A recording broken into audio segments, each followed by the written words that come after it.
Hello everyone. मैं अभिषेक श्रीवास्तव स्वागत करता हूं आप लोगों का आर्टिकल रीडिंग के एक और नए वीडियो लेक्चर में। और ये आर्टिकल रीडिंग संबंधित होगा आज के यानी 1 जून 2022 के द हिंदू में छपे कुछ आर्टिकल्स और एडिटोरियल से संबंधित। बेसिकली हम लोग फ़िलहाल द एडिटोरियल्स को ही डिस्कस करेंगे और फिर हम लोग बाद में आर्टिकल्स को भी लेकर के आएंगे। आर्टिकल्स कहने का मतलब जो इम्पोर्टेंट न्यूज़ जो अखबार में आते हैं उसको लेकर के भी सेपरेट वीडियोस बनेंगे। एनीवे हम लोग फ़िलहाल एडिटोरियल्स को देखते हैं और आज पहले जान लेते हैं कि कौन कौन से एडिटोरियल्स को कौन कौन से टॉपिक्स को हम लोग डील करने वाले हैं जो आज पेपर में छपे हैं। काफ़ी इंटरेस्टिंग है आज का एडिटोरियल सेक्शन, बहुत सारी चीज़ों को ये टच कर रहा है। जैसे कि पहला है इसमें judicial course that calls for introspection. तो अभी हाल ही में जो पेरारी बलन को लेकर के जो सुप्रीम कोर्ट का डिसीजन आया है उसको लेकर के है। इसमें आर्टिकल अगेन इसमें आर्टिकल 142 के ऊपर क्वेश्चन किया जा रहा है।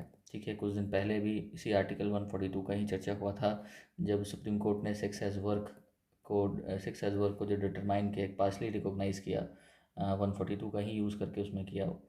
इसके अलावा 142 का उपयोग जो सुप्रीम कोर्ट है कई बार इधर हाल फिलहाल में देखने को हमें मिल रहा है कि वो कर रही है। कुछ एग्जांपल्स भी हमने प्रीवियस वीडियोस में दिए थे।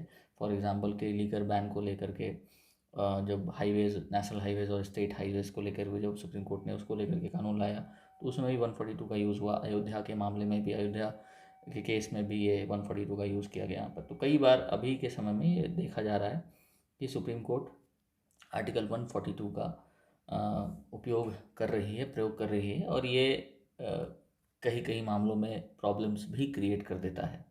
तो उन प्रॉब्लम्स को भी हम लोग देखेंगे कहाँ पे ये चीज़ों को परेशानी क्रिएट कर रहा है या फिर हमें उसे रिव्यू करने की आवश्यकता है, कुछ कानून बनाने की ज़रूरत है या फिर देखने की ज़रूरत है। तो उन सारी चीज़ों के ऊपर चर्चा होगी। दूसरा आर्टिकल संबंधित है कल के यूपीएससी रिजल्ट को लेकर के जिसमें महिलाओं ने टॉप किया, उसके कुछ इंसाइट्स के बारे में डिस्कशन किया गया। ये तो बहुत अच्छी बात है जानने को बहुत अच्छी बात लगी कि इस बार के यूपीएससी टॉपर्स में टॉप 3 जो है वो महिलाएं हैं। इनफैक्ट टॉप 25 में 10 महिलाएं देखने को मिल रही है। लेकिन क्या यह काफ़ी है? महिलाओं का इतना भागीदारी, जब इसी चीज़ को, इसी डेटा को जब हम आगे देखते हैं तो देखते हैं कि 685 कैंडिडेट्स ने क्वालिफाई किया है जिसमें कि लगभग 26% महिला ही हैं। ठीक है, तो ये कहाँ तक काफ़ी है? Only 26% are there. तो प्रशासन में अगर कुछ अच्छा करना है, समाज को में कुछ और इम्प्रूवमेंट लेके आना है तो महिलाओं की भागीदारी को इसमें बढ़ाने की आवश्यकता है। तो उससे संबंधित ये आर्टिकल है, उसी विचारों को ये प्रस्तुत कर रहा आर्टिकल कि for civil services to be truly representative women must rise up at all bureaucracy levels. ठीक है, तीसरा आर्टिकल है यूआईडीएआई को लेकर के। अभी हाल ही में 2 दिन पहले उसने एक नोटिफिकेशन निकाला था, फिर वापस उस नोटिफिकेशन को, उस वार्निंग को वापस ले लिया। तो ये यूआईडीएआई के जो ये रवैया है कि कुछ एक ये जो स्टैंड है, ये स्टैंड का कुछ इसमें कोई फर्मनेस नज़र नहीं आ रहा है कि आखिर करना क्या चाहिए। ठीक है, आधार कार्ड को लेकर के आधार कार्ड का प्रेजेंटेशन होना चाहिए या नहीं होना चाहिए। एक तरफ ये बोलता है कि आप उसको बचा के रखिए, उसको आप पब्लिक डोमेन में लेकर के नहीं जाइए, कहीं भी यूं ही जमा मत कीजिए। कहीं कहीं ये बोलता है कि आप इसे ओपनली यूज़ कर सकते हैं। तो क्या स्टैंड एक्चुअली होना चाहिए, उसको लेकर के ये आर्टिकल है। और जो हमारा जो चौथा आर्टिकल आज का होने वाला है वो एंगेजिंग एकेडमिक लॉयर्स का। ये भी काफ़ी इंटरेस्टिंग है। ये एक नया चीज़ होगा अगर ये, और ये बहुत अच्छा स्टेप भी होगा अगर इसके ऊपर कुछ काम हो कि एकेडमिक लॉयर्स को हमारे जुडिशरी सर्विसेज में उनको लाया जाए, उनको एक एक्टिव रोल दिया जाए। ठीक है, ये काफ़ी फ़ायदेमंद हो सकता है। तो अभी दिल्ली हाई कोर्ट की जो जज हैं उन्होंने एक एकेडमिक लॉयर को हायर किया किसी केस के संबंध में, और ऐसे किसी किसी मामलों में पहले भी हो चुका है। ठीक है, तो उसको हम लोग कितना अधिक इसको और ऑफिशियल बनाना चाहिए या और कितना ज़्यादा एम्पावर्ड करना चाहिए ऐसे रिक्रूटमेंट्स को कि एकेडमिक लॉयर्स को एक एक्टिव रोल दिया जाए हमारे देश में, उसको लेकर के क्या सारी बातें हैं उसको हम लोग डिस्कस करने वाले हैं। ओके, तो चलिए शुरू करते हैं। हमारा पहला आर्टिकल हमारा, और उससे ही पहले, शुरू करने से पहले मैं आपको बोलूँगा कि प्लीज़ वीडियो को लाइक शेयर सब्सक्राइब ज़रूर कीजिए। ठीक है, इससे थोड़ा सपोर्ट मिलता है आप लोगों का।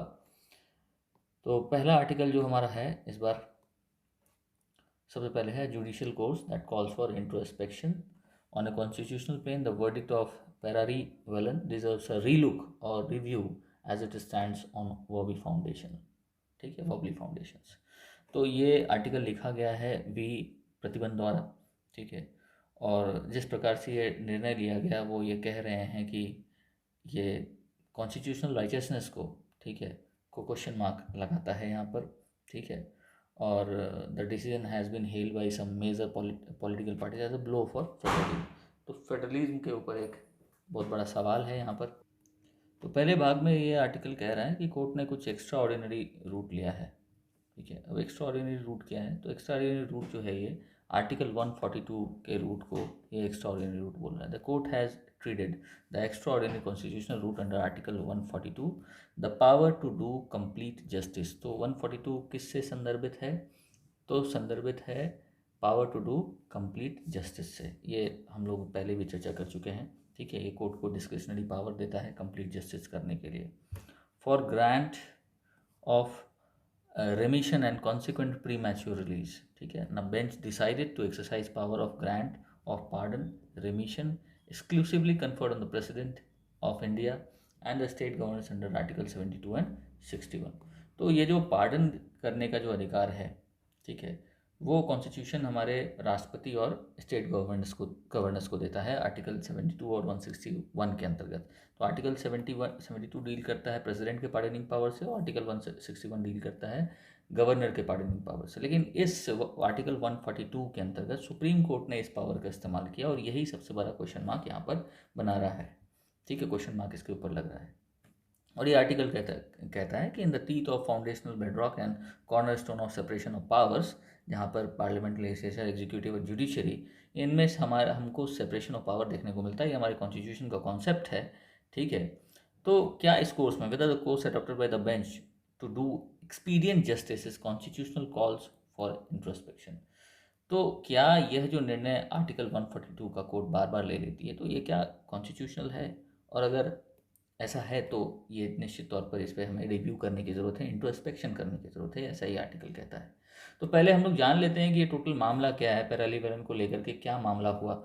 इस मामले की जब तक हमें पूर्णतः जानकारी नहीं होगी, हम इस विषय पर ज़्यादा कुछ भी कहना, कुछ भी समझाना उचित नहीं होगा। तो पहले मामला को समझते हैं, इस मामले को देखते हैं क्या है, कहानी क्या है। तो जैसा कि यहाँ देख सकते हैं कि जो फेरारी वेलन है had submitted a mercy petition to Tamil Nadu governor in 2015, ठीक है। 2015 में ये तमिलनाडु गवर्नमेंट को एक मर्सी पिटिशन दिया था कि इसको रिलीज कर दिया जाए under article 161 of the constitution, ठीक है। आर्टिकल 161 के तहत जो गवर्नर के पास पार्डनिंग पावर है उसके तहत इसने ये अपना मर्सी पिटिशन फाइल किया, ठीक है, under which the governor is empowered to grant pardons, है ना, reprieves, respites or remissions of punishment to or to suspend, remit or commute the sentence of any person convicted of any offense। तो ये article 161 ये power देता है governor को, ठीक है, रिपाइव करने का, रेस्पाइट करने का, रेमिशन ऑफ पनिशमेंट और टू सस्पेंड, रेमिट और commute the sentence of any person convicted of any offence. लेकिन फिर बाद में क्या हुआ कि after failing to receive a response he move to the supreme court. कोई रिस्पॉन्स ना मिलने पर ये सुप्रीम कोर्ट मूव किया, जो 2018 में underline the governor's right to decide on the remission petition, ठीक है। उसके 3 दिन बाद जो तमिलनाडु सरकार की जो कैबिनेट थी उसने रिकमेंड किया कि भाई जितने भी 7 कन्विक्ट थे उनको आप, इंक्लूडिंग पैरेलल वेलन, उनको आप रिलीज़ कर दें, ठीक है। ये तमिलनाडु कैबिनेट ने ये बातें कही, ठीक है। लेकिन फिर गवर्नर ने इस रिकमेंडेशन का कोई एक्शन नहीं लिया, ठीक है। यही इशू बन जाता है यहाँ पर। The governor, however, continued to sit on the recommendation, and in July 2020, Madras High Court reminded him that the Constitution had not prescribed a time limit, ठीक है, for him to act on such issues only because of the faith and trust attached to the constitutional post। तो high court, Madras high court ने governor को realise करवाया, remind करवाया कि भाई आपको टाइम लिमिट नहीं दिया गया, ये बात सही है, लेकिन इसका मतलब तो ये क्यों नहीं दिया गया, क्योंकि आप पे एक फेथ है, एक ट्रस्ट है, ठीक है। चूँकि आप जिस संवैधानिक पद पर है उस संवैधानिक पद होने के नाते फेथ और ट्रस्ट है, इसलिए आपको कोई टाइम लिमिट नहीं दिया गया है। तो प्लीज़ आप अपना डिसीजन दीजिए इस विषय पर। और उसने एक वार्निंग भी दिया था कि warn that it might force to intervene. तो अगर ऐसा गवर्नर नहीं करेंगे तो फिर कोर्ट को इंटरवीन करना पड़ जाएगा। लेकिन फिर गवर्नर साहब का क्या रिस्पॉन्स रहा? गवर्नर डिड नॉट रिएक्ट, ठीक है। इस पर भी गवर्नर ने वहाँ पर रिएक्ट नहीं किया। And in January 2021 the supreme court to warn that it will be force to release the convict on grounds of inordinate delay. तो इसलिए सुप्रीम कोर्ट ने 2021 में ये वार्निंग भी दिया कि अगर आप जल्दी निर्णय नहीं लेते हैं तो फिर कन्विक्ट्स को on the grounds of inordinate delay पर रिलीज कर दिया जाएगा। फरवरी 2021 में फिर वापस क्या होता है कि governor's office forwarded the state government's recommendation to the president Ramnath Kovind.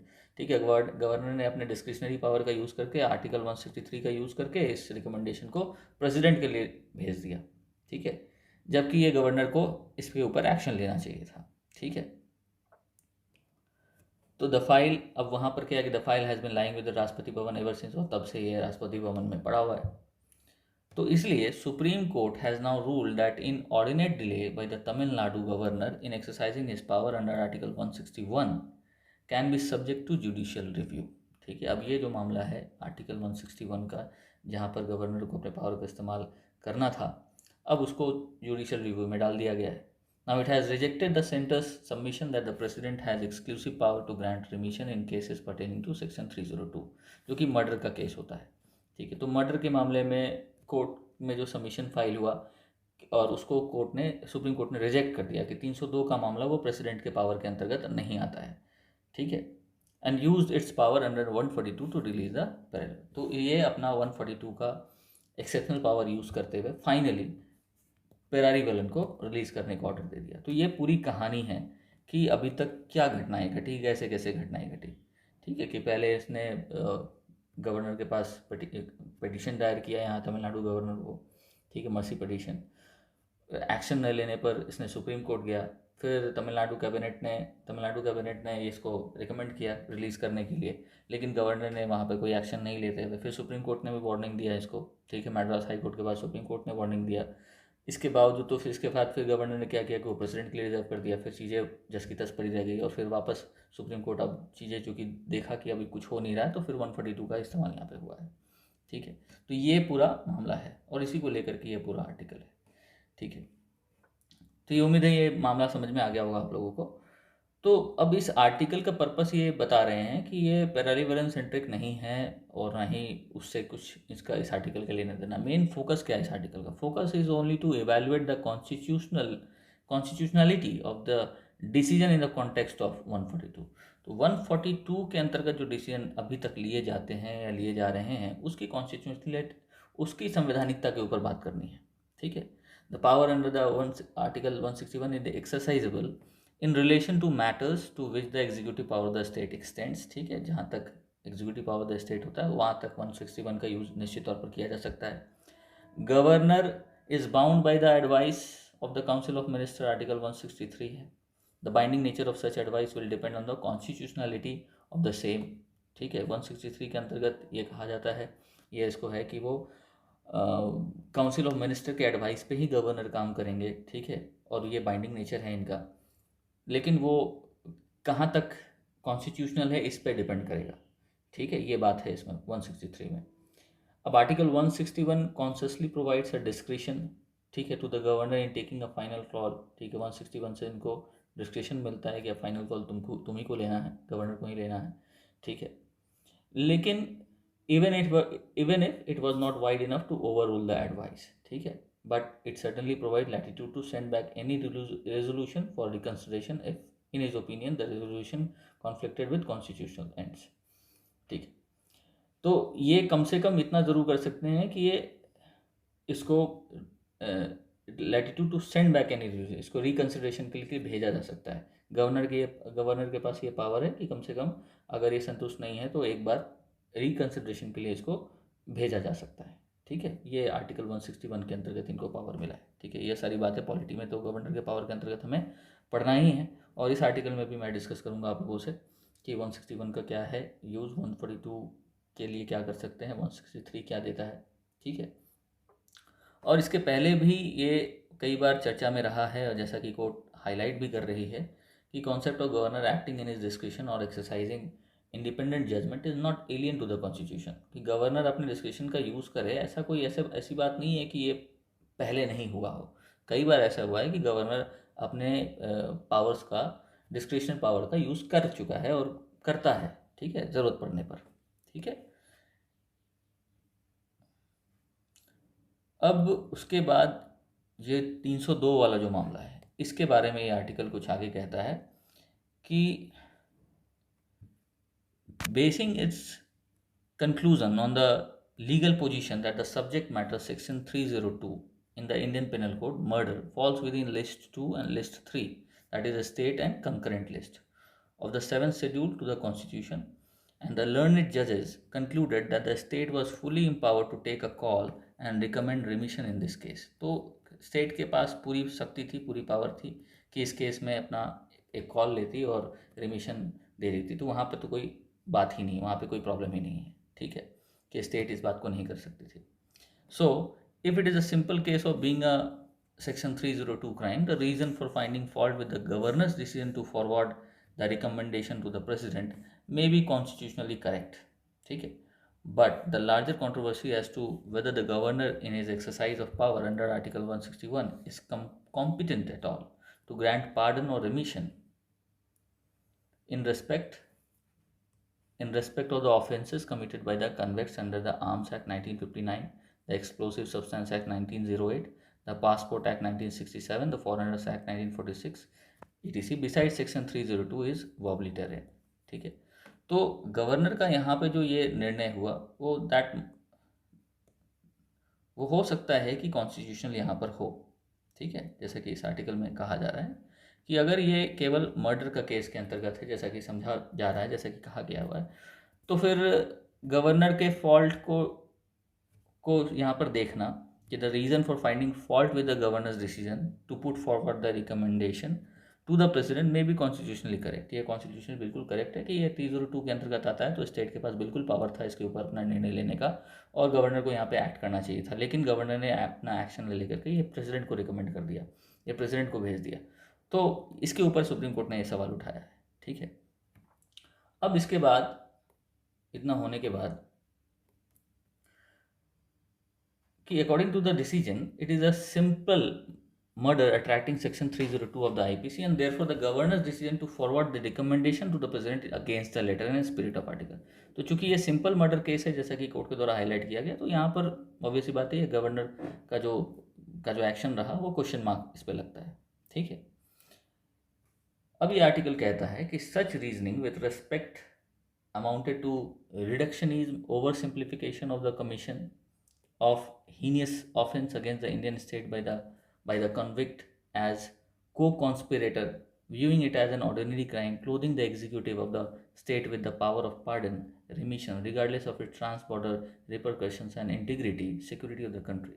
And surprisingly, nothing has been said on this vital aspect। तो इस इशू पे अभी कुछ कहा ही नहीं गया है, ठीक है। तो मेन मुद्दा क्या चल रहा है? तो मेन मुद्दा है कि अब गवर्नर का ये जो पावर है और दूसरी तरफ जो 142 है, उन दोनों के बीच में ये संघर्ष अभी चल रहा है। वो दोनों अभी क्वेश्चन मार्क में है। एक तरफ सुप्रीम कोर्ट कहता है कि ये जो गवर्नर का डिसीजन हुआ थोड़ा सा अनकॉन्स्टिट्यूशनल हो गया, और दूसरी तरफ क्वेश्चन मार्क में है कि 142 कहाँ तक यूज़ हो सकता है, ठीक है। तो आर्टिकल 142 जो कॉन्स्टिट्यूशन का है, that usurp the power of the governor of the state under article 165। तो 142 क्या कर रहा है कि गवर्नर के पावर को के ऊपर ओवर पावर कर रहा है, ठीक है। उसके बाद ये कहता है कि देयर आर मोमेंटस इश्यूज, ऐसे बहुत सारे इश्यूज है, are flagged on the exercise of the power of the remission under article 142 supreme court in the present factual content. The first is whether Article 122 could be invoked by the court in the circumstances of case when Constitution conferred express power on the governor alone for grant of pardon remission। तो जब ये सवाल ये पूछता है कि जब constitution में ये पावर गवर्नर को स्पेसिफिकली मिला है, ठीक है, for the grant of pardon remission under article 161, तो क्या यह आर्टिकल 142 का इन्वोकेशन सही है, ठीक है। और साथ में, ठीक है, ये कहता है कि इसके ऊपर डीपर एग्जामिनेशन होना चाहिए, कारण कि इसमें सीबीआई इन्वॉल्व है, एक सेंट्रल बॉडी इन्वॉल्व है यहाँ पर, ठीक है। तो सेकेंड एस्पेक्ट क्या है इसका कि the second aspect is the delay in taking a decision by the governor in the matter. The constitution does not lay down any time frame for the two act on the advice of the council of ministers. तो दूसरा जो तर्क यहाँ दिया गया है कि governor ने काफ़ी डिले किया, जो शुरुआत में ही डिस्कस किया गया, ठीक। तो फिर यहाँ पे भी ये बात उठ के सामने आती है कि गवर्नर ने डिले तो किया, लेकिन कोई टाइम फ्रेम भी तो मेंशन नहीं है, ठीक है। और अगर इस केस में देखा जाए, ठीक है, तो in a case like the present one, a long consultative process, ठीक है, was imperative due to several litigations repeatedly being pursued at the instance of convicts under one legal pretext or the other।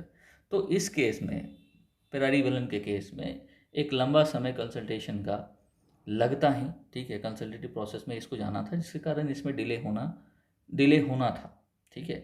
In any event, even if the delay was constitutionally inexcusable और was vulnerable to challenge, the final arbiter, जो final arbiter है of the constitution, article 245 could not have trumped article 161 with article 142।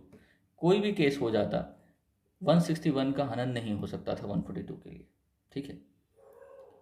तो अगर चूंकि ऐसा हुआ है, इसलिए इसको डिक्लेयर किया जा रहा है कि it is usurpation of power of another pillar of democracy, ठीक है। तो ये सारी चीज़ें यहाँ पर डिस्कस हो रही है। अब इसको हमें और किस तरीके से हम बेहतर समझ सकते हैं, तो पहले हम लोगों को आर्टिकल 161 के बारे में थोड़ा सा जानना पड़ेगा, ठीक है। जैसे कि 161 क्या कहता है कि governor of state shall have the power to grant pardons, reprieves, respites और रिमिशंस ऑफ पनिशमेंट, और टू सस्पेंड, रिमिट और commute the sentence of any person convicted of any offense against any law relating to a matter to which the executive power of the state extends। तो ये बात तो हम लोग पहले भी डिस्कस करें कि गवर्नर के पास एक पावर मिला है, ठीक है, पार्डन ग्रांट करने का, रिप्रीव्स ग्रांट करने का, रेस्पाइट और रिमिशन, ठीक है। तो ये सारे शब्द को भी हम लोग डिफाइन कर लेंगे, देख लेंगे क्या होता है, ठीक है, इसी आर्टिकल में। इसके अलावा court has also noted that the sovereign power of the governor to pardon a prisoner under 161 is actually exercised by the state government and not the governor on his own। और उसके बाद the advice of the appropriate government binds the head of the state, ठीक है। तो 161 के तहत हमें क्या जानने को मिला कि गवर्नर के पास ये सारे पावर मिले हैं, ठीक है, ये करने का, लेकिन उसी हद तक जिस हद तक executive power of the state extend करता है। 161 के अंतर्गत कोर्ट ने और भी बातें कही है कि जो गवर्नर का जो सॉवरेन पावर है वो exercise by the state government, actually state government exercise करते हैं, क्योंकि उसको उसके एडवाइस पे काम करना होता है। ये साफ तौर पे लिखा है कि the advice of the appropriate government binds the head of the state, ठीक है। उसके अलावा the supreme court in the नेवम रेबजा जजमेंट 2016, ठीक है, इस केस में, जजमेंट में सुप्रीम कोर्ट ने कहा था कि the exercise of governors discretion, article 163, ठीक है, is limited and his choice of action should not be arbitrary और fanciful।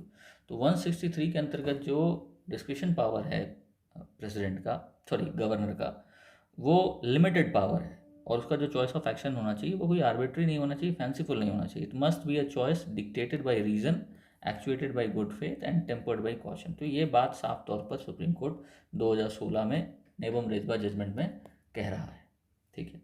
फिर कुछ टर्म्स हैं यहाँ पर, इसको हम लोग देख लेते हैं कि पार्डन क्या है, कम्यूटेशन क्या होता है, रिमिशन क्या होता है, रेस्पाइट क्या होता है। तो पार्डन होता है कि it removes both sentence and conviction, ठीक है, कंप्लीट माफ़ी मिल जाता है, ठीक है, and completely absorb the convict from all sentences, punishment and disqualification. Commutation क्या है? इट डिनोट्स सब्सटीट्यूशन, ठीक है, क्या, substitution of one form of punishment for a lighter form, एक फॉर्म से दूसरे फॉर्म में कन्वर्ट कर देना, एक तरीके से सब्सटीट्यूट कर देना। एक डेथ सेंटेंस को कम्यूट किया जा सकता है एक रिगरस इम्प्रिजनमेंट में, जो फिर वापस से which in turn may be commuted to a simple imprisonment, ठीक है। तो कम्यूटेशन क्या हुआ कि सब्सटीट्यूट करना एक पनिशमेंट को दूसरे लाइटर पनिशमेंट से, ठीक है। रेमिशन का मतलब हो गया कि reducing the period of sentence without changing its character, ठीक है। For example sentence of rigorous imprisonment for 2 years may be remitted to rigorous imprisonment for 1 year। तो 2 साल की सजा को आप 1 साल में कम कर सकते हैं। तो रेमिशन का मतलब हुआ कम कर देना। रेस्पाइट का मतलब क्या हुआ? Denotes awarding a lesser sentence in place of one originally awarded due to some special fact such as physical disability of a convict और the pregnancy of a woman offender, ठीक है। तो रेस्पाइट का मतलब हुआ कि कम सजा सुनाना, जो ओरिजिनली अवॉर्ड किया गया था किसी खास केस में, जैसे कि फिजिकली डिसेबल्ड है या प्रेगनेंसी का केस है, उस मामले में जो उसको ओरिजिनल सज़ा मिला है, उस ओरिजिनल सज़ा के बदले उसको थोड़ा कम सज़ा देना, ठीक है। और रिप्राइव का मतलब क्या होता है? It implies a stay of execution of a sentence, ठीक है, इसके ऊपर स्टे लगाना, specially that of A death sentence किसी को मिला है तो उसके ऊपर स्टे लगाना एक टेम्पोररी पीरियड के लिए, इसको रिप्रीव बोलते हैं। Its purpose is to enable the convict to have time to seek pardon और कम्यूटेशन। तो इसका बेसिक ऑब्जेक्टिव बस इतना है कि जो भी कन्विक्ट है उसको समय मिले कि भाई वो अपना केस दोबारा फाइल कर सके और अपने पार्डन के लिए अप्लाई कर सके या कम्यूटेशन करा ले। तो वो एक पर्याप्त समय देना एक उनका एक अधिकार है वो देना। तो इस तरीके से हम समझ गए कि पार्डन, कम्यूटेशन, रेमिशन, रेस्पाइट और रिप्रीव का मतलब क्या होता है। ठीक है, जो ज़रूरी था इस आर्टिकल से संबंधित था और एग्ज़ाम में इससे रिलेटेड क्वेश्चन तो खूब पूछे ही जाते हैं, वो यूपीएससी हो, बीपीएससी हो, कोई भी ऐसी परीक्षा हो। तो इन सारे शब्दों से रिलेटेड साथ में गवर्नर के पावर से संबंधित उसके डिस्क्रिशनरी पावर से संबंधित आर्टिकल 161 से संबंधित ये सारे क्वेश्चन खूब पूछे जाते हैं। और अभी चूंकि आर्टिकल 142 न्यूज़ में बना है तो निश्चित तौर पर 142 से भी पूछे जाएंगे सवाल। ठीक है, तो ये सारे कॉन्सेप्ट हैं जो ये आर्टिकल पूरा आपको बताता है, पूरा आपको इसको पक्का करने के लिए आर्टिकल कह रहा है। ठीक है, और इसके अलावा हम आर्टिकल 142 के संदर्भ में क्या कर सकते हैं, कुछ हमारे सामने जो स्टेप्स होने चाहिए वो क्या बेसिकली हो सकता है। तो पहला तो इंट्रोस्पेक्शन की निश्चित तौर पर ज़रूरत है कि आर्टिकल 142 का जो इसका जो अपना इंडिपेंडेंट सोर्स ऑफ पावर है उसको किसी स्ट्रिक्ट गाइडलाइंस के थ्रू हमें थोड़ा रेगुलेट करना चाहिए, इसकी ज़रूरत है। ठीक है, आगे आने वाले समय में ऐसा करना ज़रूरी होगा। इसके अलावा 142 के थ्रू जो भी केस इन्वोक हो रहा है उसको एक कॉन्स्टिट्यूशनल बेंच को रेफ़र कर देना चाहिए जिसमें मिनिमम संख्या लगभग 5 जज हो, so that this becomes a collective exercise. ठीक है, ये कलेक्टिव एक्सरसाइज ऑफ डिस्कशन बन जाए। ठीक है, क्योंकि ये सारे जो डिसीजंस लिए जाते हैं वो लोगों के जीवन के ऊपर बहुत प्रभाव डालते हैं, तो निश्चित तौर पर एक सिंगल हैंडेडली डिस्कशन नहीं होना चाहिए। ठीक है, तो अगर ये कॉन्स्टिट्यूशन बेंच डिसाइड करेगी जिसमें लगभग 5 जज होंगे या जैसा भी डिसीजन लिया जाए, एक बेंच में कितने जजेस होने चाहिए, 5 हो।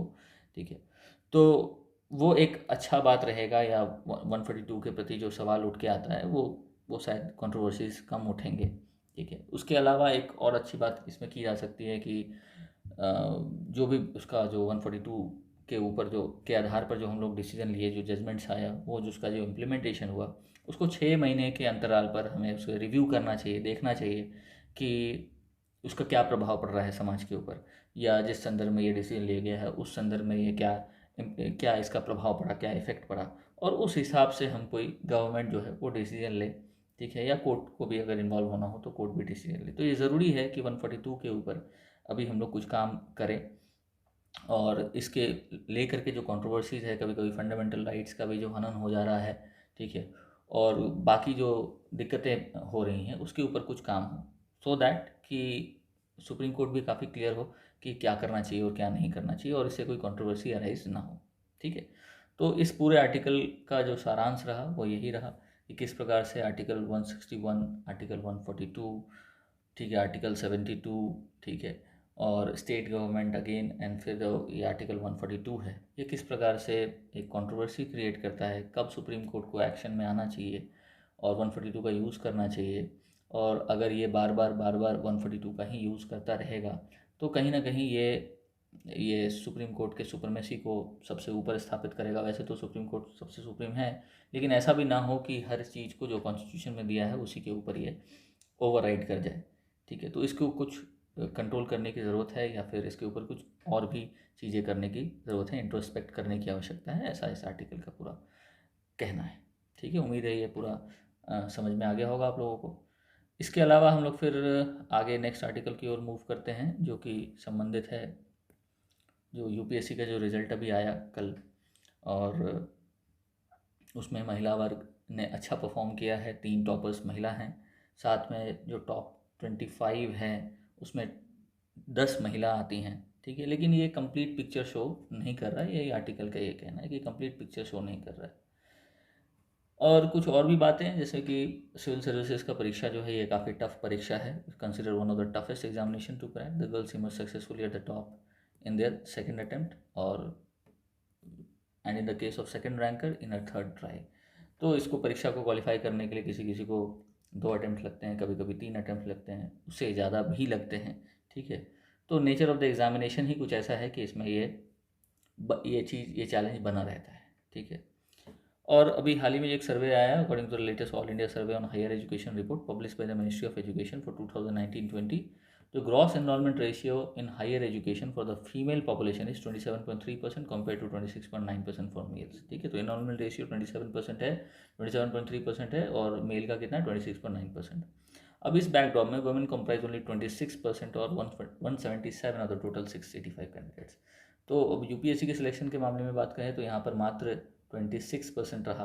ठीक है, जो यूपीएससी ने रिकमेंड किया है। ठीक है, अब ये जो बात है, this skewed statistics must change because public service offers unique opportunity to bring about social change. तो ये जो पब्लिक सर्विस है, ठीक है, आईएएस का, आईपीएस का, तो ये सोशल चेंज लाने के लिए बहुत ज़बरदस्त अपॉर्चुनिटी होता है, और एक महिला इस चीज़ को बहुत अच्छे से संभाल सकती है, क्योंकि महिला वैसे भी समाज में बहुत सारे अनुभवों को लेकर के आ रही हैं, उनके साथ उनका पूरा इतिहास जुड़ा है, उनके साथ उन्होंने समय के साथ किस तरीके से अपने में बदलाव लाया है, उन्होंने किस तरह से समाज की कुरीतियों से लड़ाई की है और अपने आप को संघर्षशील बनाते हुए इस मुकाम पर पहुंची हैं। ठीक है, तो समाज की समस्याओं से महिला जो है वो ज़्यादा वाकिफ़ हैं। तो ग्राउंड लेवल पर जो काम होना चाहिए वो महिला उसको बेहतर तरीके से कर पाएंगी, और ख़ास करके अगर वो टॉप पोजीशंस पे हों तो निश्चित तौर पर ये कर और अच्छे से हो पाएगा। तो उस चीज़ को ध्यान में रखते हुए महिलाओं की जो भागीदारी है उसको बढ़ाने की बात हो रही है। बहुत अच्छी बात है कि महिलाओं की भागीदारी बढ़ती हुई दिख रही है, लेकिन इसे और ज़्यादा प्रमोट करने की आवश्यकता है। ठीक है, ऐसा ये आर्टिकल का कहना है। तो women can drive this, especially in a country where girls often have to drop out of schools for a variety of reasons, from poverty, early marriage to lack of toilets। ठीक है, तो बहुत सारे problems जो महिलाओं से associated है वो रहे हैं, इनका इतिहास इनसे जुड़ा है, और ये इतिहास के साथ फाइट करते हुए आज इस पोजीशन पे, इस पायदान पे पहुंची है, जो काफ़ी अच्छी बात है, और ये हमें इंस्पायर भी करता है। और बस इसी चीज़ को हम कंटिन्यू करें और उनके पार्टिसिपेशन को और ज़्यादा बढ़ाएं। ठीक है, सो दैट कि समाज एक अच्छे दिशा में जाए। कल भी मैंने कहा था कि एक शिक्षित और सशक्त महिला समाज में एक ज़बरदस्त बदलाव ला सकती है, और इतिहास भी गवाह है इस बात का, और आने वाले समय में भी यही गवाह रहेगा। ठीक है, तो इसमें फिर इनकी कहानी, अलग अलग कैंडिडेट अलग अलग बैकग्राउंड से आ रहे हैं। ठीक है, और तो हर लोगों की अपनी एक कहानी होती है यूपीएससी जैसे परीक्षा को क्वालिफाई करने के लिए। तो ये बातें ये आर्टिकल यहाँ पर शेयर कर रहा है।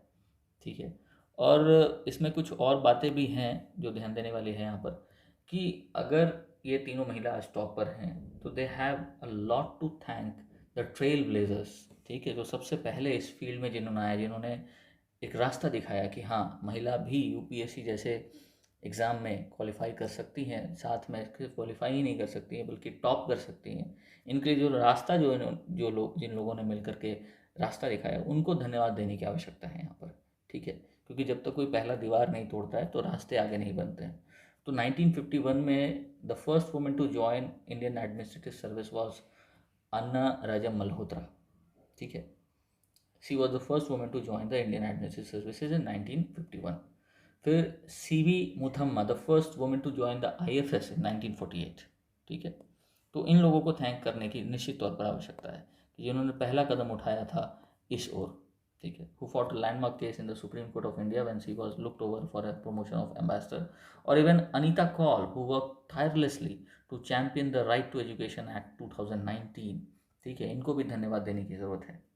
ठीक है, ये सब कुछ पीटी के क्वेश्चन भी बन सकते हैं अगर ऐसा हो तो, इम्पॉर्टेंट फैक्ट्स है। जैसे सीमी मुथम्मा का नाम हो गया कि ये first women to join IFS है 1948 में। फिर 1951 में अन्ना राजा मल्होत्रा हैं। उसके अलावा अनीता कौल जी हैं, वो जिसने अथक प्रयास किया था राइट टू एजुकेशन एक्ट को लाने में, which made education a fundamental right for every child. ठीक है, तो ये इन लोगों को धन्यवाद देने की ज़रूरत है। उसके अलावा ये आर्टिकल कहता है कि the early part of civil servant career is usually spent in rural और semi urban India, giving her vantage point over issues including women's health, literacy, economic independence, caste and gender disparities that are in need of reforms or policy intervention but are often overlooked due to lack of proper understanding। तो जो भी early part of the civil servant का जो career होता है, तो उनको गांव और सेमी अर्बन एरियाज़ में समय मिलता है बिताने को, ताकि वहाँ की समस्याओं के साथ उनकी जो महिला की जो स्वास्थ्य की समस्याएं हैं, उनके लिटरेसी की समस्याएं, इकोनॉमिक इंडिपेंडेंस है, कास्ट है, जेंडर है, उसको लेकर के जो डिस्पैरिटीज़ है वहाँ पर, उस क्षेत्र में काम करने का एक मौका मिलता है और महिला वर्ग इस बात को बहुत अच्छे तरीके से समझ कर उसके ऊपर काम की कर सकती हैं। ठीक है, तो इसलिए यहाँ पर इस चीज़ को स्ट्रेस दिया जा रहा है कि ज़्यादा से ज़्यादा महिलाओं का भागीदारी इस ओर होना चाहिए। ठीक है, to achieve this education is the key. Obvious ही बात है, शिक्षा ही इसका एक मेन कुंजी है कि शिक्षित करके ही हम यहाँ तक आ सकते हैं। And also if civil service has to represent all section of the population of which half are women, their representation in the services too must increase at all levels of bureaucracy, starting with the highest rung।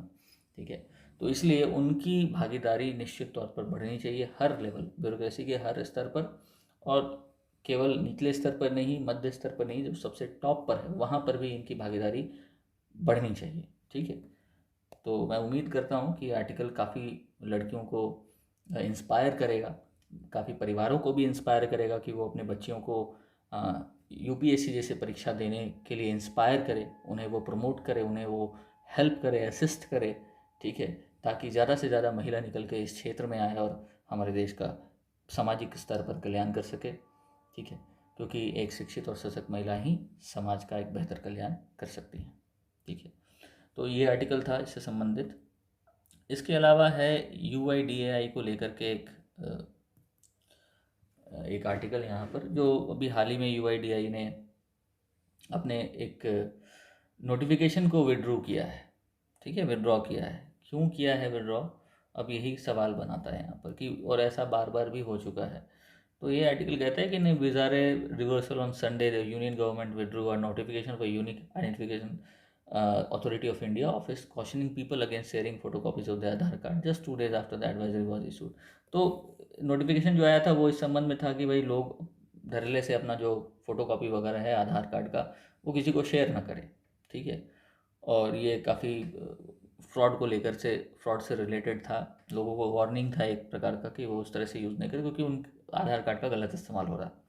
लेकिन उसने ये हटा लिया। ठीक है, ये बोल करके कि इसको मिस इंटरप्रेट किया जा सकता है। ठीक है, अब यही एक क्वेश्चन मार्क बनाता है यहाँ पर कि भाई मिस इंटरप्रेट क्यों किया जा सकता है, आपने कुछ नोटिफिकेशन डाला है फिर उसको रिवर्स कर रहे हो।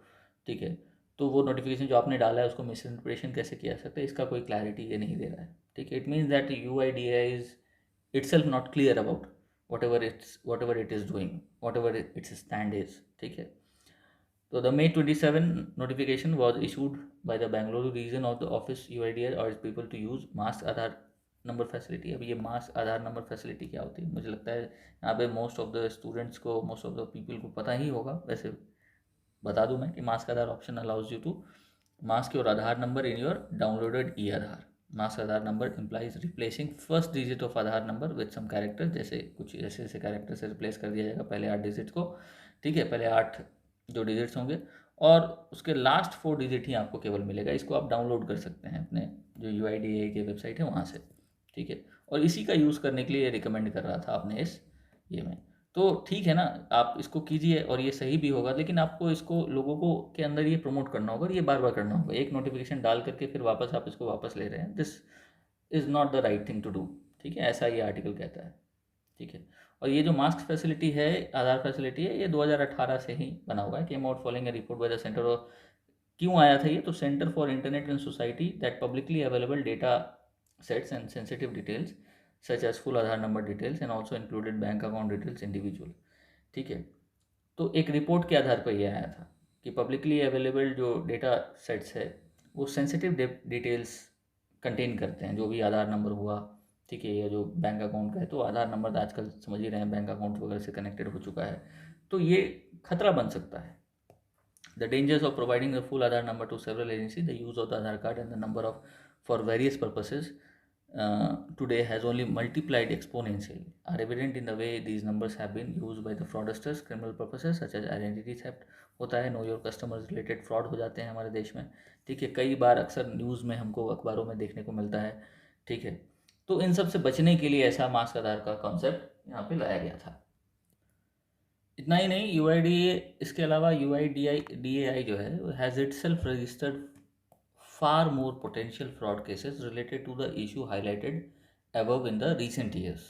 ठीक है, कंपेयर टू द पास्ट। तो UIDAI जो है उसने खुद ही इतने सारे पोटेंशियल फ्रॉड केसेस को रजिस्टर्ड किया है अपने पास। ठीक है, इसके अलावा कुछ और स्कैम्स भी है यहाँ पर। Other scams that are of a higher order have also been revealed recently, ठीक है, related to biometrics thefts that have allowed scamsters to steal welfare benefits at the expense of genuine beneficiaries, ठीक है। तो इनका biometrics चुराने के बाद इनको जो बेनिफिट मिलना चाहिए, वो जो ओरिजिनल बेनिफिशियरीज है उनको ना मिल करके जो चोरी कर रहे हैं बायोमेट्रिक्स उनको मिल जा रहा है, ठीक है, फ्रॉडस्टर्स को मिल जा रहा है, ठीक है।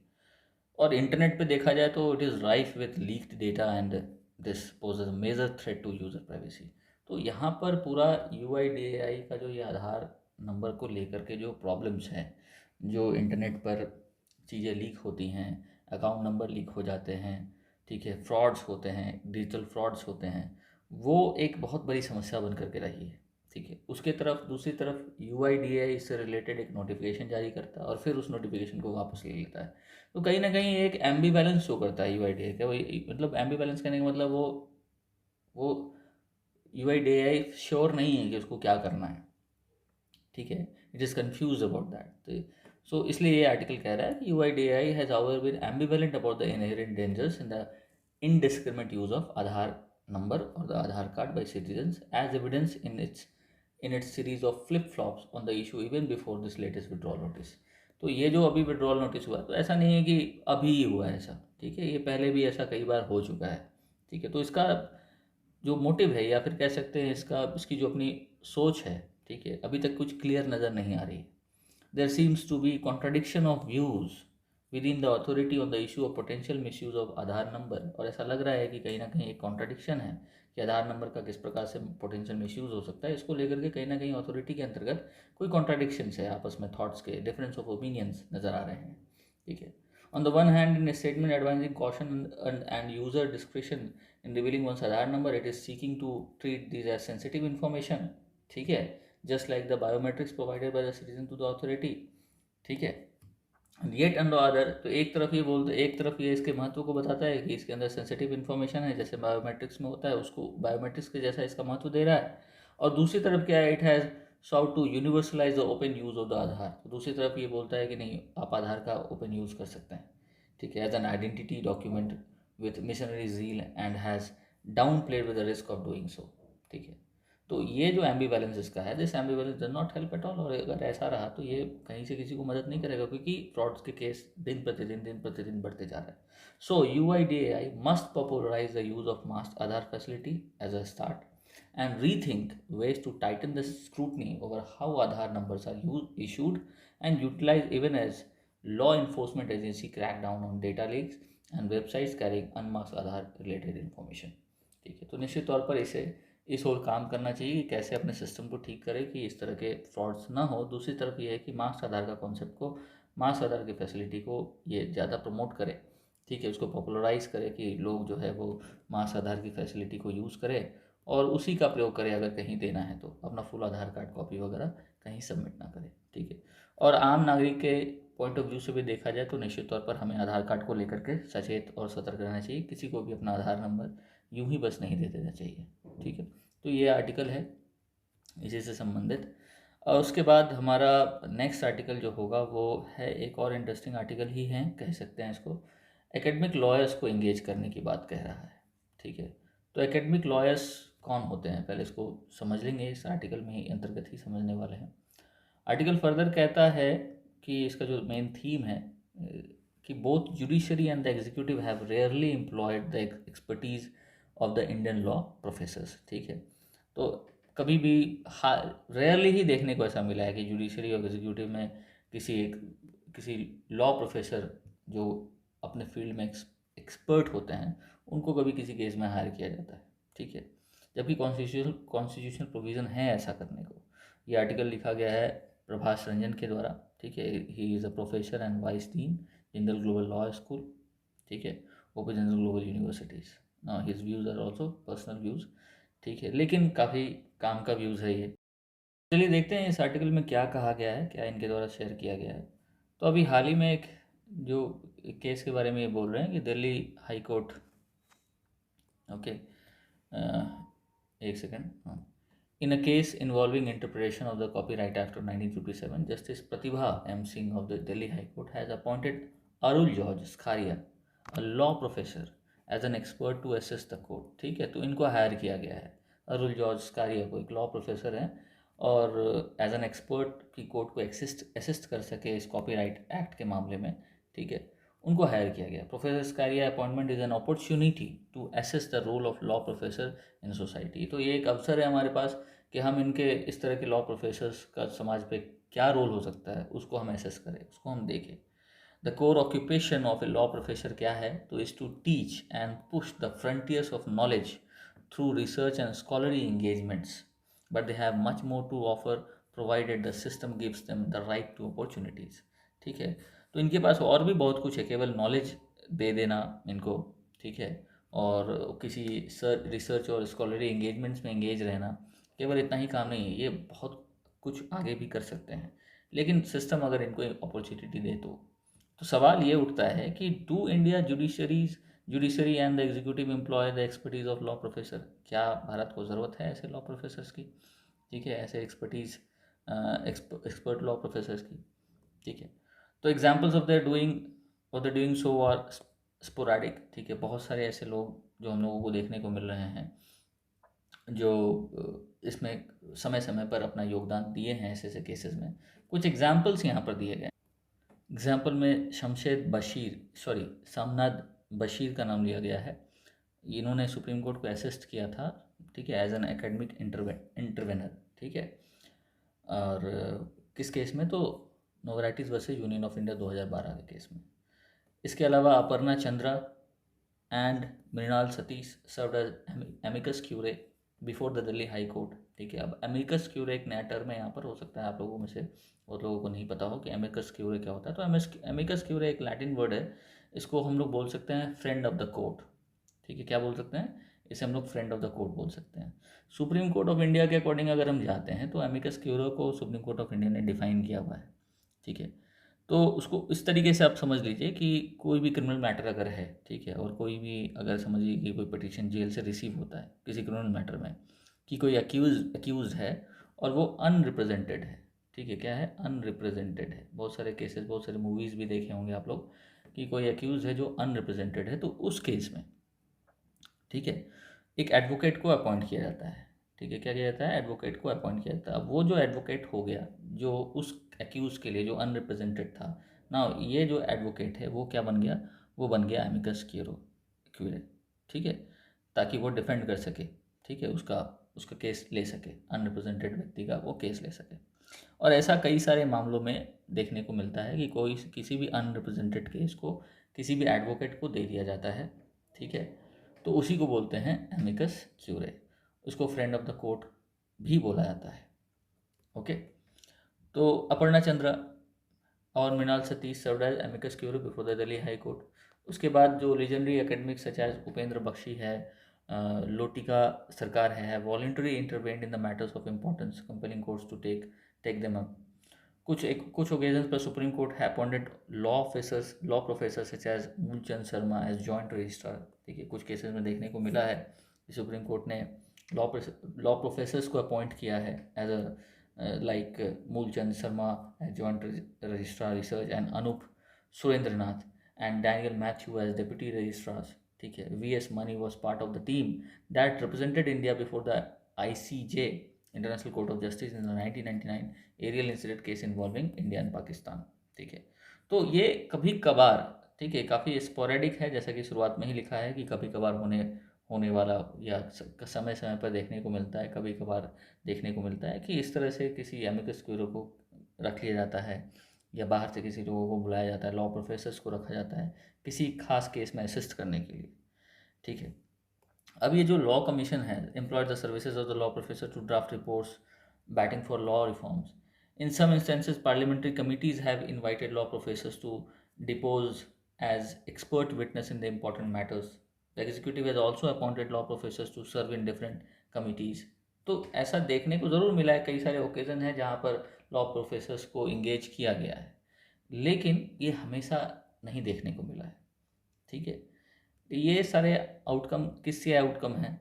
तो outcomes of individual initiative by जजेस, ब्यूरोक्रेट्स और politician reposing faith in law professors. अपना जो फेथ इनका है, तो उनके हिसाब से उनके पर्सनल डिसीजन के आधार पे ऐसा होता है। ये now these are not a consequence of a system that values expertise of academic lawyers and desirous of using their skills. तो ऐसा इनकी वजह से नहीं है, निश्चित तौर पर नहीं है। ठीक है, तो ये डिपेंड करता है कि जो व्यक्ति है, जो ये इंडिविजुअल इनिशिएटिव्स ऐसा कह सकते हैं डिफरेंट जजेस का, ब्यूरोक्रेट्स का, लेकिन ये कोई कॉन्सिक्वेंस ऑफ द सिस्टम नहीं है कि जो वैसा सिस्टम जो वैल्यू करे एकेडमिक लॉयर्स का एक्सपर्टीज़ को। Now, both judiciary and the executive have largely overlooked India's academic lawyers. ठीक है, the following example elucidate this point. ठीक है, first, Article 124(3) C of the Constitution provide that a distinguished jurist is an illustrious law professor. ठीक है, that is an illustrious law professor can be appointed as a judge of the Supreme Court. तो ये साफ तौर पर article 143 के section 3 subsection, article 124 के section 3 subsection सी में ये लिखा हुआ है। ठीक है ना, कि एक डिस्टिंग्विश्ड जूरिस्ट को आप जज बना सकते हैं। और डिस्टिंग्विश्ड जूरिस्ट कौन होगा? तो एक इलस्ट्रियस लॉ प्रोफेसर हो सकता है, उसको एज अ जज ऑफ द सुप्रीम कोर्ट बनाया जा सकता है। ये साफ तौर पर आर्टिकल 124 कह रहा है। लेकिन अभी तक but no law professor has been appointed as supreme court जज। Now compare this with countries like US where several law professor have served as जजेस ऑफ द सुप्रीम कोर्ट। तो सुप्रीम यूएस जैसे कंट्री में ऐसा हो चुका है कई बार। दूसरी तरफ हमें और क्या देखने को मिल रहा है कि India has rarely nominated a law professor to international judicial and legal bodies like ICJ and appellate body of the world trade organisation. तो ये लॉ प्रोफेसर का यहाँ पे भी कोई रोल खास देखने को नहीं मिल रहा है। India has in state prefer to send retired जजेस, government lawyers, superannuated bureaucrats to these bodies compared to other liberal democracies which routinely nominate law professor to these organizations. तो इन organizations में जब हमारे रिप्रेजेंटेटिव जाते हैं तो जनरली गवर्नमेंट लॉयर्स होते हैं, सुपर एनुएटेड ब्यूरोक्रेट्स होते हैं। लेकिन बाकी डेमोक्रेसीज के देखते हैं तो ये रूटीन बेसिस पर लॉ प्रोफेसर्स को ऐसे ऑर्गेनाइजेशन में भेजते हैं। अब इसके बावजूद कि इंडिया काफ़ी सारे iconic international law professors produce India ने किया है। फॉर एग्जांपल की BS Chimni, RP Anand and VS Mani whose work is cited globally. और मोदी गवर्नमेंट की बात यहाँ पे हो रही है कि लैटरल एंट्री की इसने बात इस सरकार ने की है, इसको महत्व देने की बात कही है। ठीक है, लेकिन there is rarely an example of law professor being inducted as a full time expert in any of the ministries। ठीक है, ये शायद ही देखने को मिलता है। Fourth, India's constitutional courts seldom appoint academics to serve as amicus curiae or as expert to assist courts in comprehending difficult questions of law। ठीक है, तो हमारे यहाँ कोर्ट में भी ऐसा देखने को मिलता है। ठीक है, कि इंडिया का जो कॉन्स्टिट्यूशनल कोर्ट है वहाँ पे भी किसी ऐसे लॉ प्रोफेसर को वहाँ पर एज एन एमिकस क्यूरे ही अपॉइंट किया गया हो या, ठीक है, ऐसा देखने को नहीं मिलता है। ठीक है, contrary to the practice of courts in other liberal democracy, Indian courts largely rely on the expertise of the Indian bar। ठीक है, जबकि विदेशों में बाकी सारे देशों में ये निश्चित तौर पर इनको महत्व दिया जाता है और इनको हायर भी किया जाता है इनको असिस्टेंस के लिए, प्रोवाइड करने के लिए। इससे क्या होगा कि एक्सपर्टीज़ आएगा किसी खास क्षेत्र में। तो क्यों हम ऐसा करें, क्यों हम इन लोगों को हायर करें, ये सवाल है। तो उसी का जवाब ये लास्ट इसका पैराग्राफ दे रहा है कि कॉन्स्टिट्यूशनल जो भी कोर्ट्स है वो अक्सर ऐसा देखने को मिलता है कि that they grapple with challenging legal questions and answering this questions requires a certain ability to theorize and conceptualize which practicing lawyers lack. ठीक है, तो जो प्रैक्टिस करने वाले लॉयर है वो इन सारे कॉन्सेप्ट में उतने स्ट्रॉन्ग नहीं होते हैं। बहुत सारा ऐसा पेचीदा मामला होता है जहाँ पे इनकी अपनी एक्सपर्टीज़ नहीं होती है। तो अगर इस केस में हम लॉ प्रोफेसर्स को हायर करेंगे, जो कि लॉ प्रोफेसर्स क्या होते हैं, they are academically trained to theorize and unlike practitioners who are generally wedded to the black letter approach, law professor study the law critically and often employing empirical, interdisciplinary and comparative approaches. This skill set has a potential of raising the bar of legal reasoning by several notches। तो अगर हम law professors वगैरह को अगर higher करते हैं तो निश्चित तौर पर ये जो स्किल सेट होगा ये एक बार रेज करेगा। जिस तरीके से लीगल रीजनिंग हमारे यहाँ होती है या जो लीगल प्रैक्टिसेस हो रही है उसका भी स्टैंडर्ड रेज करेगा, एक एक्सपर्टीज़ आएगा फील्ड में। ठीक है, हम बाकी देशों की तुलना में भी खड़े हो पाएंगे। ठीक है, तो ऐसा होना चाहिए। ठीक है, and appointing academics as judge of the constitutional courts or involving them to assist courts in tackling complex legal issues can bring in refreshing perspective। It will also foster the institutional diversity in our judicial, ठीक है, institutional level in our judicial process. Now decision makers occupying the high echelons in the judiciary and the executive should recognize that by not making the fullest use of the expertise of academic lawyers, they are doing a disfavor to our society. तो अगर ऐसा नहीं कर रहे हैं तो ये समाज के साथ एक प्रकार से अन्याय ही है. The onus is on them to develop robust institutionalized mechanism to engage academic lawyers in the service of the nation.